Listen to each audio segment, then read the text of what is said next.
ମୁଁ ଯେତେବେଳେ ବି ମସଲା ବନାଏ ଅଧିକା କ୍ୱାଣ୍ଟିଟିର ବନେଇ ଦିଏ ଏବଂ ଯେତେବେଳେ ମସଲାଟା ବନାଏ ସେତେବେଳେ ମୁଁ ସୋରିଷ ତେଲ ହେଉ କିମ୍ବା ରିଫାଇନ୍ ତେଲ କିଛି ବି ତେଲ ଯେଉଁଟା ଆପଣ ୟୁଜ୍ କରନ୍ତି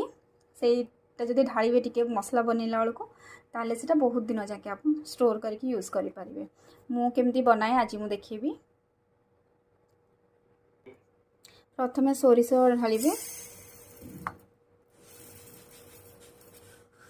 से किछि जीरा भी मिसाए मु जी सोरिष ने तार अधा मु जीरा निए एवं आपको प्रथमे मुझे ग्राइंड कर दिए तार पाउडर बन दिए। तो सोरिष जीरार मुझे पाउडर बन देती हल्दी पकईदे जी आपको रसुण जी क्वांटिटी नहीं से अनुसार रसुण पियाज पुणी ताकू ग्राइंडिंग करदे आप लुण भी पकई पारे मु 2 चम्मच लुण पकईदेवी आम सब बड़े सोरिष तेल ही यूज करे तापर और टिके ग्राइंड करदे ताकू पुणी आप गोटे काच जार भितर कि आप जो स्टोर करती से